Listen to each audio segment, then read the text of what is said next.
Data tersebut didapatkan pemerintah dari laporan analisis PPATK yang menyatakan ratusan ribu penerima bansos menjadikan dana bansos sebagai modal judi online.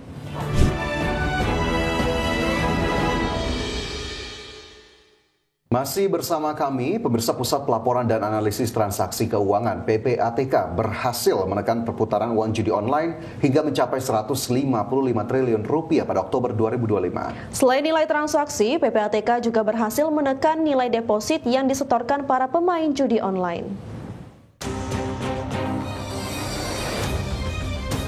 Pusat Pelaporan dan Analisis Transaksi Keuangan PPATK mengungkapkan total perputaran uang judi online pada tahun 2025 telah mencapai 155 triliun rupiah.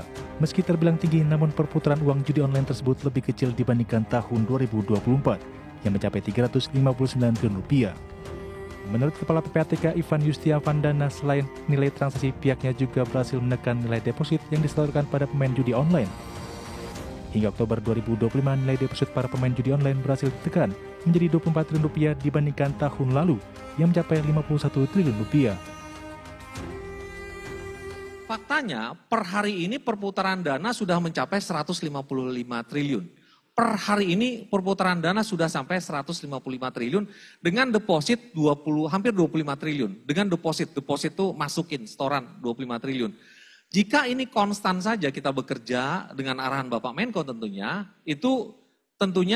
kalau per hari ini 155 triliun, tinggal 2 bulan lagi sampai Desember, itu kita bisa tekan di bawah 359 triliun dibandingkan dengan tahun lalu. Itu bisa kita tekan.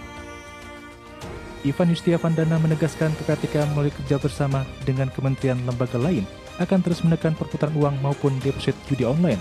Mengingat pemberantasan judi online merupakan satu prioritas Presiden Prabowo Subianto di pemerintahan saat ini. Dari Jakarta, Tim Liputan IDXNO. Menteri Koordinator Bidang Hukum, Hak Asasi Manusia, Imigrasi, dan Pemasyarakatan yang juga Ketua Komite Koordinasi Nasional Pencegahan Tindak Pidana Pencucian Uang atau TPPU, Yusril Ihza Mahendra, mengungkapkan lebih dari 600 ribu penerima bantuan sosial menggunakan dana bansos untuk bermain judi online. Data tersebut didapatkan pemerintah dari laporan analisis PPATK yang menyatakan ratusan ribu penerima bansos menjadikan dana bansos sebagai modal judi online. Menurut Yusril, untuk memberantas judi online, pemerintah akan menerapkan pendekatan tindak pidana pencucian uang. Dengan pendekatan tersebut, aparat penegak hukum dapat menggabungkan penyelidikan dan juga penyidikan perkara judi online dengan TPPU.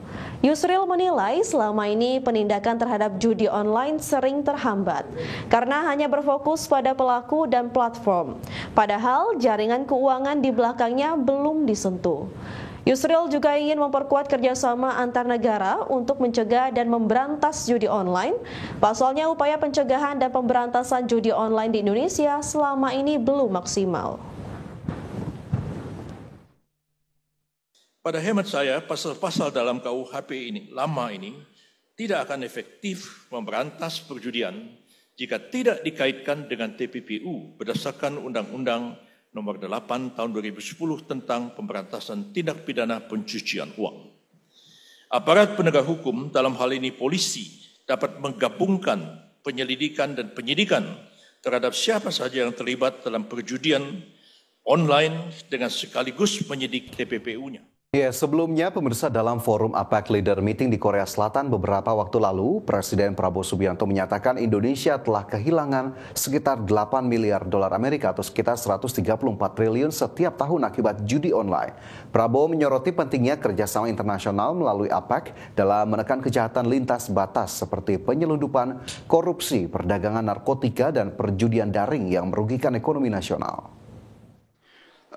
We also see that we need cooperation on transnational crime because we are suffering a lot from illegal smuggling, from corruption, from narcotics smuggling. This is endangering our youth, and also online gambling is very, very serious.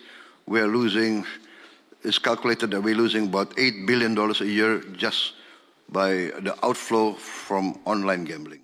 Pemirsa, KPK resmi menetapkan Gubernur Riau Abdul Wahid sebagai tersangka kasus korupsi pemerasan. KPK menyebut uang hasil pemerasan digunakan untuk perjalanan ke luar negeri. Gubernur Riau Abdul Wahid resmi ditetapkan sebagai tersangka oleh KPK dalam kasus korupsi pemerasan modus jatah preman dari anggaran proyek infrastruktur tahun 2025. Modus jatah preman ini diberikan terhadap para bawahannya dengan setoran sebesar 7 miliar rupiah per wilayah. Jika tidak memberi setoran, Abdul Wahid mengancam bawahannya dipecat. Abdul Wahid disebut terbukti menerima 3 kali setoran atau fee pada Juni 2025 hingga November 2025. Total uang yang diterima Gubernur Riau melalui orang kepercayaannya mencapai 4,05 miliar rupiah. Deputi Penindakan dan Eksekusi KPK Asep Guntur Rahayu menyebut uang hasil pemerasan terkait pemerasan digunakan untuk perjalanan ke luar negeri. Jadi uang itu di full ya dikumpulkan tadi di saudara DAN ini. Uang-uang itu kumpulan DAN. Jadi kalau ada perlu kegiatan apa, DAN inilah yang nanti menyiapkan gitu. Salah satunya yang kita monitor itu adalah untuk perjalanan ke London, kemudian perjalanan ke Brazil. Kemudian juga ada informasi akan perjalanan ke Malaysia. Tapi itu kan keburu ditangkap gitu ya, seperti itu. Selain Gubernur Riau Abdul Wahid, dalam perkara ini KPK juga menetapkan Kepala Dinas PUPR PKPP Muhammad Arif Setiawan dan tenaga ahli Gubernur Riau Dani M. Nur Salam sebagai tersangka. Jakarta, Tim Liputan IDX Channel. Selain pemirsa, Kementerian Pekerjaan Umum memastikan akan kembali memberikan diskon tarif tol pada libur momen perayaan Natal dan Tahun Baru. Ya, Kementerian PU bahkan sudah membahas terkait besaran potongan tarif tol dengan Badan Usaha Jalan Tol atau BUJT. Menteri Pekerjaan Umum Dodi Hanggodo memastikan pemerintah akan kembali memberikan diskon tarif tol pada masa libur Natal dan Tahun Baru. Terkait besaran diskon tarif tol, pemerintah tengah berkoordinasi dengan Kemenko Bidang Perekonomian. Menurut Dodi, besaran tarif tol juga akan disesuaikan dengan jumlah kendaraan yang melintas serta tidak membebani keuangan Badan Usaha Jalan Tol. Saya pikir saya sudah mulai bicara dengan para pemilik Badan Usaha Jalan Tol dan mulai awal Oktober itu. Karena kan saya sampaikan juga dalam semua kesempatan bahwa kalau minta tarif tol itu yang tergerus adalah profit and loss-nya BUJT gitu loh. Mungkin antara besar kecil itu kan relatif ya.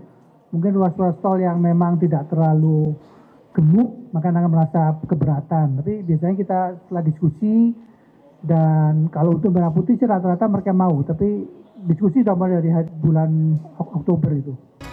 Dodi menambahkan selain memastikan kelancaran arus saat Nataru, pihaknya juga melakukan mitigasi bencana pada libur akhir tahun dengan berkoordinasi dengan seluruh balai Kementerian PU di daerah. Terlebih akhir tahun nantinya bertepatan dengan musim hujan, sehingga diperkirakan akan terjadi banjir dan longsor. Kementerian PU juga akan menyediakan call center untuk masyarakat apabila terjadi kondisi darurat bencana. Pihaknya telah menyiapkan 5.755 unit alat berat dan 382.044 unit bahan antisipasi banjir seperti geobag dan bronjong. Jakarta, Ade Firmansyah, IDX Channel.